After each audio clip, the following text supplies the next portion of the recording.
So here's a pair of Yeezy 700v1s, and it's in the salt colorway, and this is quite similar to the analog pair. And I bought this version pretty much for retail. Quite expensive though. I think they were £250, and for me it was like one of those ones where at the time I didn't have a pair of Yeezy 700, so I decided to buy these, and I've not worn them just yet. And afterwards I managed to grab a pair of the Wave Runners on eBay, and they were pretty much sort of very near DS, and that was the reason. So I decided to keep those, and these are just, you know, basically got at the moment, but you know, I'm not sure if I'm going to end up wearing them. But I do like the colorway on this. It's got obviously loads of sort of grey hints. It reminds me of a New Balance sneaker as well, and because it's got that sort of chunky vibe and also plushness, and the materials are quite nice on this as well. So this sort of suede material is really nice, and it's got almost like this sort of green going towards a sort of green hue colorway, and you can kind of see that on here, especially on this sort of mesh area.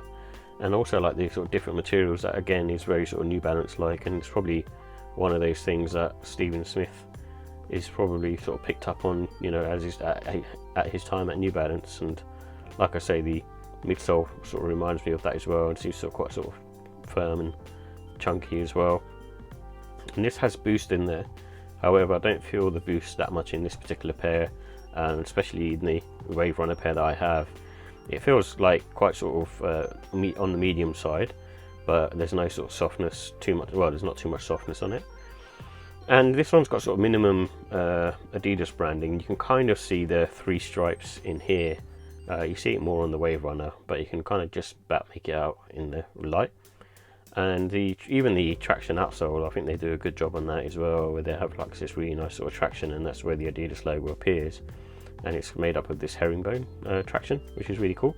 And yeah, just a big fan of this particular silhouette as well. It's just really sort of nice on foot, and especially like, you know, if you want to wear them during the winter time as well. So here are the details for the Yeezy 700v1 Salt. It comes in a salt colorway, and this has a boost technology, and it has a EVA midsole and outsole combination, and it's made up of all synthetic and suede materials, and the price was £250. So with the comfort and sizing, these are on the medium side, so even though they have boost in there, in my opinion they're a bit more on the sort of firmer side, so they don't feel as soft as a 350 V2 and don't have that bounciness as those, but it does still feel nice on foot, and it's quite sort of neutral as well. And because of the chunky sort of runner vibe, they have very good support around the arch. And because of the upper being predominantly sort of mesh, it's got no wearing time in my opinion. And I would suggest going up half size in these because they run a little bit tight. And they also have good traction in my opinion, because it's got sort of herringbone traction on there. So with the look and style, I love the chunky design of this. It just looks very much like a New Balance sneaker. And it's a good one to wear sort of spring, summer, and especially sort of like autumn time as well, because of the chunky sole. And this one, I think, because of the colorway, it feels more sort of sophisticated, so you can sort of dress them up casual and also on the smart casual side.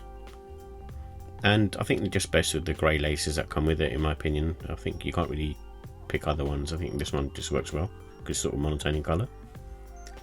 So with the pros, I like the chunky sneaker vibe. It's really cool and different, and looks quite nice on feet as well. And also the neutral comfort, you're not going to get sort of softness from the boost, but the boost is in there and it does still feel sort of quite nice, but it's not to the 350 V2 levels. With the cons, I think the cost, so at £250 it's a lot of money, and the boost does sort of bottom out after a while. And this one you're probably not going to feel it as much because, like I say, it's on the sort of medium side, so it's not got that too much sort of squishy feeling in there anyway. So with the ratings, I give the look and style for this one a 4 out of 5. I think it's not as nice as the Wave Runner pair, and this one it's nice, but it's just a bit more of a monotone colour. And the comfort, I feel like, I don't know, maybe it's because I've been wearing sort of New Balances, but I just don't find them as comfortable as everyone else has been saying they are. And I find it's not like horrible comfort, but it's still probably like a 4 out of 5 for me. And the quality, I give that a 4 as well. It's like the materials aren't, you know, too special, and the suede's nice, but it's one of those ones when I compare it to sort of the price that you're paying, it feels quite high. And like I say, the price, I give that a 3. It's just a price too high in my opinion. £250 is a lot of money. And overall, I give a sneaker a 4 out of 5. It's you know, I do like the 700v1 anyway as a silhouette, but with this particular colorway, I think it, for me, it's not as nice as a Wave Runner.